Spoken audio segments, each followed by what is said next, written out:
타곤산은 룬테라에서 가장 거대한 산으로 햇살 아래 단련된 이 장대한 바위산에는 룬테라의 최고봉이 한데 모여있다.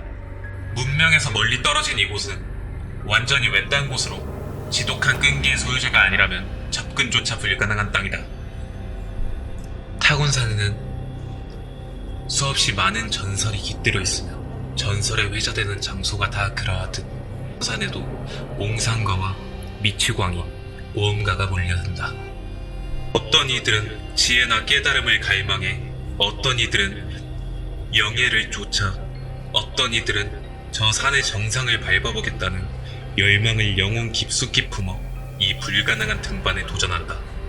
그러나 타곤산을 오르는 일은 거의 불가능하며 정상에 오른 후 살아 돌아온 극소수의 용감한 자들도 무엇을 보았는지 이야기하는 일은 거의 없다.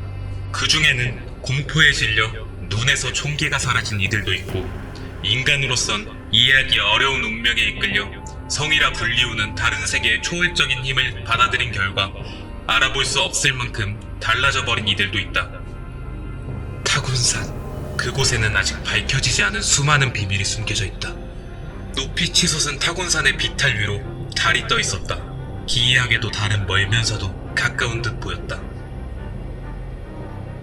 물질 세계의 달과 영혼 세계에 비친 달의 그림자가 겹쳐지던 어느 밤, 쌍둥이 남매 아펠리오스와 알룬이 태어났다.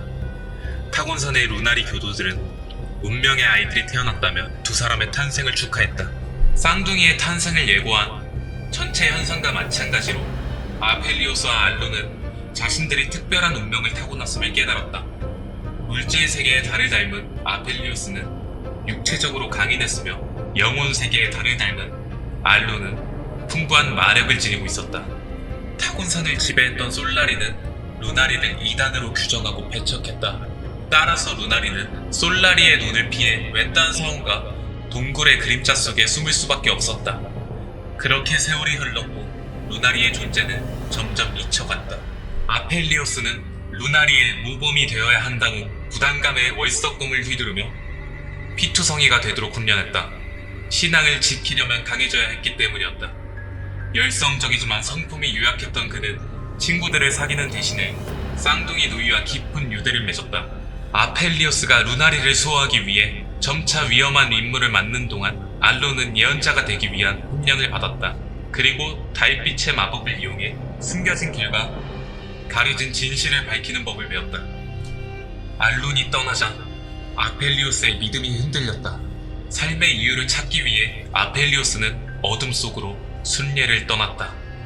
달빛을 따라 걸어가던 중 연못이 보였다. 수면 아래에는 희귀한 어둠꽃들이 피어나 있었다. 꽃에는 독성이 있었지만 증류해서 마시면 밤의 힘을 손에 넣을 수 있었다. 아펠리오스가 어둠꽃의 정수를 마시자 극심한 고통이 찾아왔다. 얼마 지나지 않아 고대의 신전 마루스 오메그넘이 수세기 만에 처음으로 영혼 세계에서 모습을 드러냈다. 그러자 타곤산 전역에 숨어있던 루나리들이 모여들었다. 신전은 모습을 드러낼 때마다 타고난 마력을 지닌 단 한 사람의 접근만을 허락했다. 이번에는 알룬의 차례였다. 평소였다면 관심을 보이지 않았을 아펠리오스 역시 동행을 요청했다. 그러나 신전을 감싸고 있던 선명한 마법의 장막이 걷히자 눈부신 광채가 밤하늘을 가득 채웠다. 결국 천체 순환이 자신들에게 유리하게 바뀌었음에도 불구하고 루나리의 위치가 탄로나고 말았다. 화염과 강철로 무장한 솔라리 전사들이 이단자들을 처단하기 위해 사방에서 몰려들었다. 루나리에겐 어떠한 희망도 보이지 않았다. 아펠리오스조차 피를 흘리며 산산이 조각난 월석금 옆으로 쓰러졌다. 그는 어둠꽃을 향해 손을 뻗었다. 치열한 전투가 계속되는 와중에도 알룬은 사원 내부로 계속 이동했다. 사원 중심부에 도달하자 알룬 안에 잠재되어 있던 힘이 폭발했다. 아펠리오스는 어둠꽃을 통해 알룬의 힘이 자신의 몸으로 흘러들어오는 것을 느꼈다. 동시에 그녀의 목소리가 들렸다. 알룬이 작게 속삭이자 아펠리오스의 손으로 전달된 마력이 형체를 갖추기 시작했다. 월석금을 대신할 무기였다. 그 순간 물질의 세계의 달과 영혼 세계에 비친 달의 그림자가 겹쳐지듯 아펠리오스의 힘과 알론의 마법이 하나가 되었다. 그리고 루나리를 공격했던 솔라리 전사들은 두 번 다시 태양을 보지 못했다. 잠재된 마력이 폭발하면서 알론은 사원과 함께 솔라리의 영향력이 미치지 않는 영혼 세계로 돌아갔다. 하지만 사원의 힘으로 증폭된 마력은 초점만 맞춰진다면 물질 세계 어느 곳이든 닿을 수 있었다. 아펠리오스의 혈관을 타고 흐르는 독 역시 알론의 마력을 끌어들이는 것이 가능했다. 그제야 쌍둥이는 자신들의 운명을 깨달았다. 아펠리오스가 극심한 고통을 견디며 자신의 육체를 비워낸 것은 달의 힘을 담는 그릇이 되기 위함이었다. 그런 그를 인도하는 것은 알론의 몫이었다. 비록 사원에 홀로 남겨졌지만 아펠리오스의 눈을 통해 세상을 볼 수 있었다. 그렇게 두 사람은 고통과 희생을 통해 루나리가 바라던 무기가 되었다. 오롯이 떨어져 있어야만 함께할 수 있는 운명이었다. 멀면서도 가까운 두 영혼은 장막을 사이에 둔 채 스쳐 지나가고 또 겹치며 자신들도 이해할 수 없는 존재로 수렴되었다. 솔라리의 습격에서 살아남은 루나리의 신도들은 타곤산의 그림자 속으로 또다시 숨어들었다. 아펠리오스는 알룬의 마법이 깃든 검과 자신의 암살 기술을 활용해 생존자들을 지키고 수많은 과업을 수행했다. 타곤산을 둘러싼 힘의 균형이 흔들리고 솔라리가 루나리의 존재를 알아차린 지금 아펠리오스와 알룬의 활약이 그 어느 때보다도 절실해졌다. 아펠리오스는 숨을 깊게 들이쉬고 내쉬며 훈련을 시작했다. 동굴 지붕에 갈라진 틈 사이로 떨어지는 물소리가 그의 귓전을 때렸다. 물은 돌로 된 바닥을 적셨고 어둠 속에서 반짝거렸다. 그는 바닥에 돌에 새겨진 신성한 문양이 운명과 궤도의 상징임을 알고 있었다. 그는 눈을 감고도 둥근 달의 문양을 떠올릴 수 있었다.